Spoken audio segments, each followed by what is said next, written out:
vite fait, vous les Camerounais, veuillez voir le bon président. Vous votez pour ça et vous prenez votre destin en main. Le destin, c'est à vous-même de le changer. Et c'est le moment que l'Afrique se réveille. C'est le moment où l'on doit se réveiller, nous, Africains. Nous, les jeunes, on est conscients. Je n'y peux rien. Peut-être quand je serai majeur comme vous, pour pouvoir voter, je vais voter pour le bon sens. C'est la chose la mieux partagée. Évitez la division, parce que les politiciens, ils vous divisent. Ils divisent pour mieux régner. C'est ça qu'on dit. Il faut diviser pour mieux régner. Si vous vous unissez pas, alors on vous exploite plus facile. Alors le peuple israélien, à l'époque, le peuple israélien n'était pas aussi soudé. Vous voyez? Mais ils ont réfléchi qu'ils doivent s'unir. Ils dominent même le monde en ce moment. C'est par leur stratégie. Donc c'est une stratégie qui doit dominer le monde, pas la force, pas la division tribale. Vous voyez? Il faut donc que vous respectez les gens des autres. Évitez ce qui est de tribu, ce qui est de chefferie, ce qui est de lignée, d'ethnie. Envoyez les cœurs, s'il vous plaît. Envoyez les cadeaux. Ouais. Voilà. Et après, vous, Camerounais, s'aimez-vous entre vous. Et regardez le bon sens. Vous allez là-bas. Paul Biya a fait. Et bon, je ne dirais pas il n'a pas rien, il n'a rien fait. Il a fait quelque chose, mais il n'est pas compétent de telle sorte qu'il ait eu 40 ans et vous l'augmentez encore. Ça suffit. Ça suffit la dictature. Ça suffit l'Afrique dépendante. L'Afrique doit être indépendante. Et c'est vous-même qui doivent le faire. C'est vous-même qui devez le faire. Et vous avez la capacité. Quand on regarde à la télé, on voit Samuel Eto'o, on voit Ngannou. Mais on pense que le Cameroun est plus rusé que ça, et plus malin qu'on pense. Ne nous montrez pas quelque chose qui n'est pas bon, en fait ce qu'on voit, quoi. Le Cameroun doit dépasser ici. Hein. Votez le bon choix, comme le Sénégal l'a fait. Il y a un exemple que je vous donne ici au Sénégal. Le président actuel et le premier ministre Ousmane Sonko ne sont pas de la même tribu, ne sont pas de la même ethnie. Ousmane Sonko l'a pris comme président de la République. Président de la République, Ousmane Sonko a sa famille, a son ethnie. Il n'a pas pris personne de son ethnie, mais il a pris quelqu'un qui fait confiance, qui est différent de son ethnie. Et c'était à lui la parole. Son parti, c'est des millions de personnes au Sénégal. Son ethnie, c'est des milliers de personnes. Pourquoi pas choisir dans son ethnie ou dans sa tribu? Vous les Camerounais, c'est ça, c'est l'idéologie que vous devez porter. Je parle en tant que frère africain. Il faut dire que je suis sénégalais, ça ne me regarde pas de parler camerounais. Mais on est frères.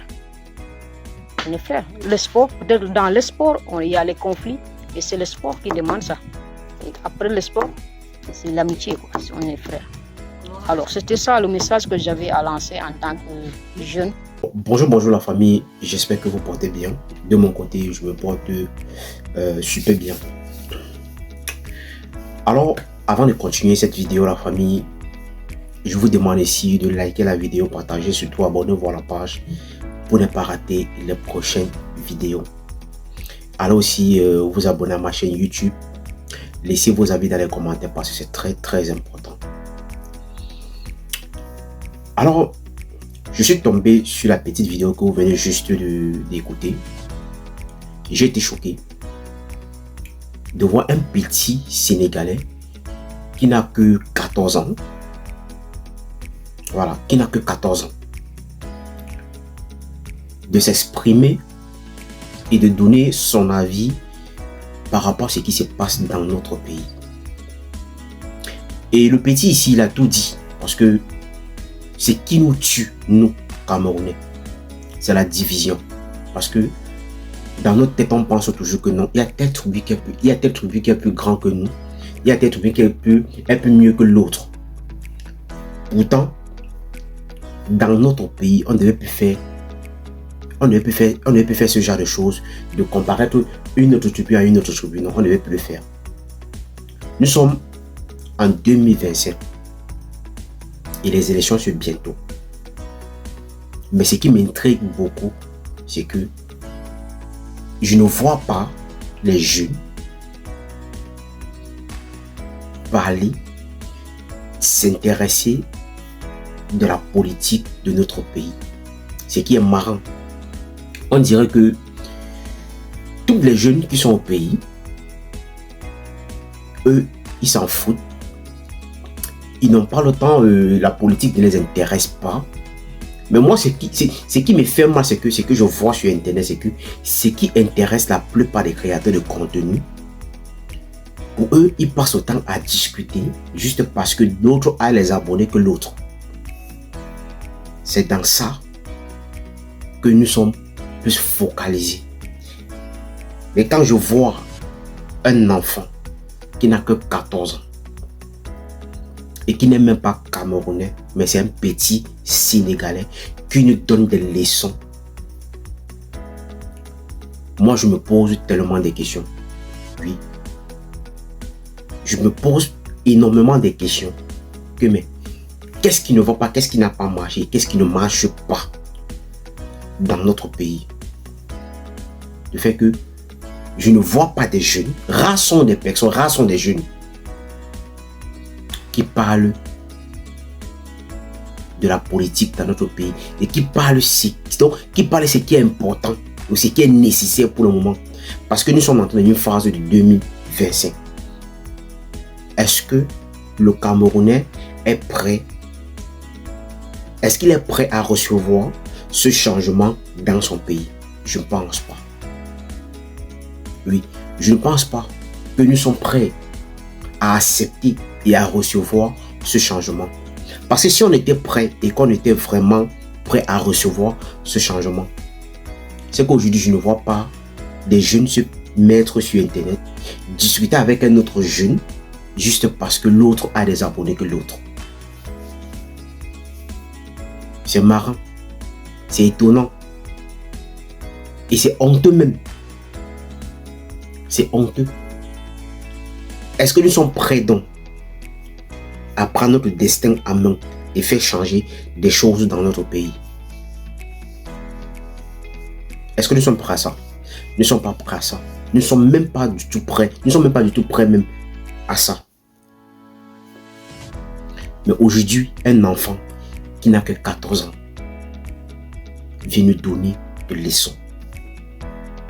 Et pour que notre pays puisse changer, il faut quoi? Arrêtons d'être divisés.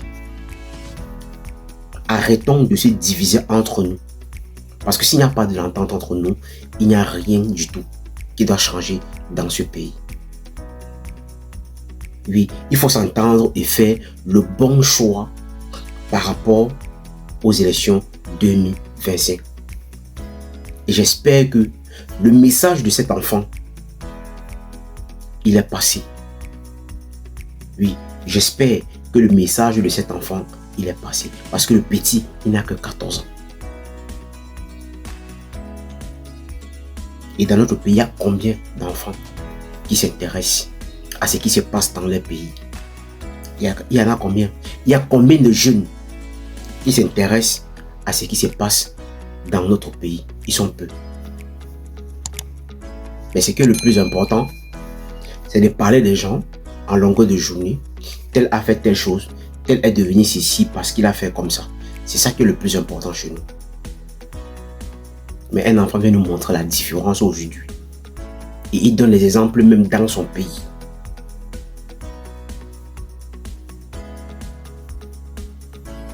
Il donne les exemples par rapport dans son pays. Est-ce qu'on n'a pas honte de ça? Est-ce que ça ne fait pas mal d'écouter ça? Et ça ne fait pas honte de voir un enfant qui n'a que 14 ans qui vient nous donner des leçons? Alors, la famille, si c'est la première fois que tu passes ici, il faut liker la vidéo, il faut la partager, il faut t'abonner à la page pour ne pas rater les prochaines vidéos. Laissez vos avis dans les commentaires parce que c'est très important. Allez aussi vous abonner à ma chaîne YouTube.